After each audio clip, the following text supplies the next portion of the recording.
WNY Fire Buffs had the opportunity to interview one of the greatest apparatus architects of all time.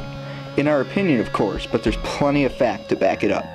Mr. Dick Young is the creator of the Young Crusader, and he introduced the snorkel to the East Coast. So please enjoy this interview as we discuss with him his innovations in the fire service. No, it was a company called Rumsey. Rumsey? They're not in business anymore, but that was, they were coffin makers. They made that. Look at the wood on it. Look at the inlay. I mean, that's beautiful. That is awesome looking. Yeah. Mr. Young began discussing with us about his new company, Performance Advantage, which supplies brackets for the military, fire service, police, and countless other applications. This is a typical tool board that you'll find on any equipment on all U.S. Navy ships. It's standard equipment now on all ships. Wow. And to do that, we had to, there's verification over there, we had to withstand impact tests of 150 Gs, which means like that, a force of 150 Gs, and all of these tools couldn't come out of the board. Wow. Because if this gets hit by a missile, then this becomes a missile if it comes off. See how those work? Yeah, these are pretty cool. Mr. Young gave us a demonstration of how his brackets are utilized in the fire service. Like, for example, it's hard to sometimes reach in and get equipment, but if you can pull it out, It makes it 10 times easier. it makes it easier, yeah. So, this is a patented tool mounting surface, so you can mount the tools anywhere you want to, move them around, adjust them, do anything you want to with them. This is to protect air cylinders. These are all wrapped, Yeah. and so if they hit anything sharp, it'll ruin this $1,200 cylinder. So you see how those slides are made? Mm-hmm. Yeah. And then they compress when you stick it in there and hold it tight. Wow. That's a great idea. We have shipped, there's 600 of those in London. Montreal just ordered 450 of those. So we have video conferences with Thailand, Alaska, Australia, wherever.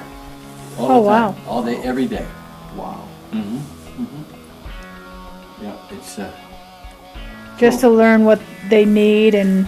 yeah, we can talk to them, show them how to do something, take our camera and go over to anything in particular, or you show us what your problem is. You know, right? It's so easy. It's unbelievable. Wow. Wow. But here again, we didn't invent it. We're using the technology that's out there. That's the most important thing, I think, is to take something that's proven, use it. All of London's trucks are equipped with that stuff. Wow. Wow. That's pretty impressive. It's been great. It's been wonderful to be able to think of how to do something and then be able to make it happen. Seeing the Performance Advantage tool mount and all of its applications and being able to talk about it with the guy who made it was really amazing. But the time had come where we wanted to discuss Young Fire Apparatus. But first I wanted to tell him why I had such an interest in his old company. Actually, I got interested in it from sitting in Engine 3, the one you built. Really? Yeah, and I would sit there ring the bell like crazy, like a maniac. And Yeah. That's how that started. So. We got pictures of him being 5, 6 years old, going crazy on that, having to Well, ring the that's bell. good. And you know, that's going to be in your blood forever. Oh, yeah. I hope so. What was probably your favorite memory of Young Fire Apparatus? I think one of the early ones was we introduced the snorkel to the fire service in the East Coast.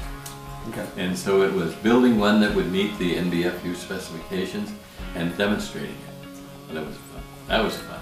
It was a great time. People, what the hell is that? Yeah. That's awesome. It was great. No. That was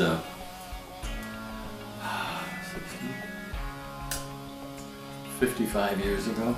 Yeah. You know, I'm 29 or 30, but Oh wow. yeah. Wow. That's Yeah. awesome. Now, what was the original thought behind the snorkel? Well, getting men up where they could see and do something rather than hanging on the end of the ladder. Right. You know, put them in a platform that you could get up there, piping the water up there. Being able to talk to the ground and be able to have a winch that could pick people or things up. Do you wish you were still in the apparatus business? Not at all. No?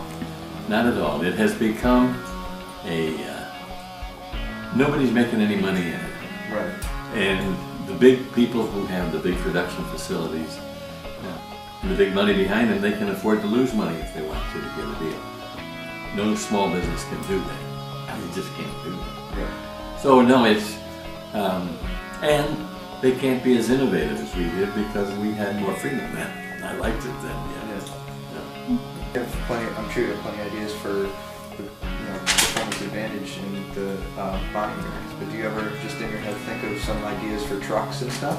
Well, it's been quite a while. So while I was waiting for you, I was thinking of a new way to come up with a mount for nozzles. And that's just, I have to sketch it.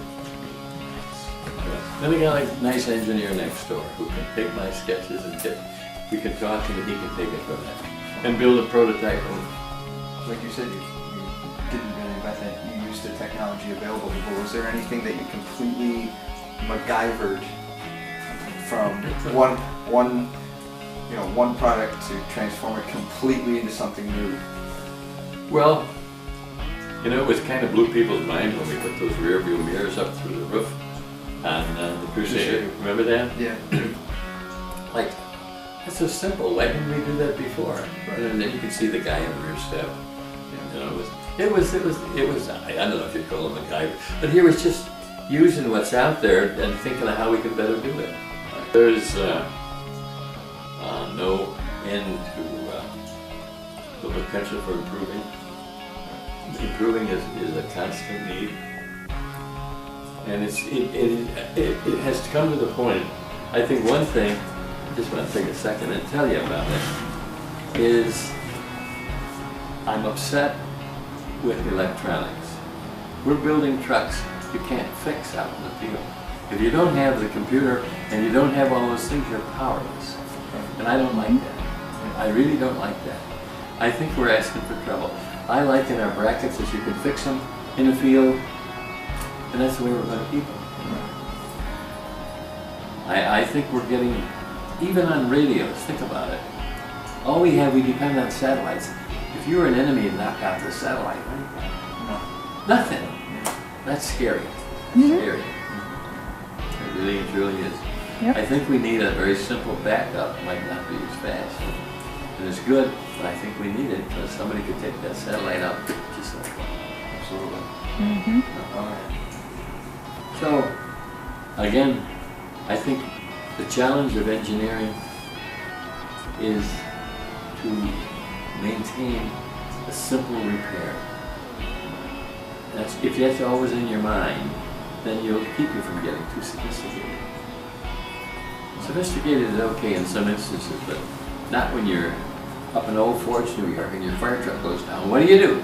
Can't do much of anything. Yeah, what do you do?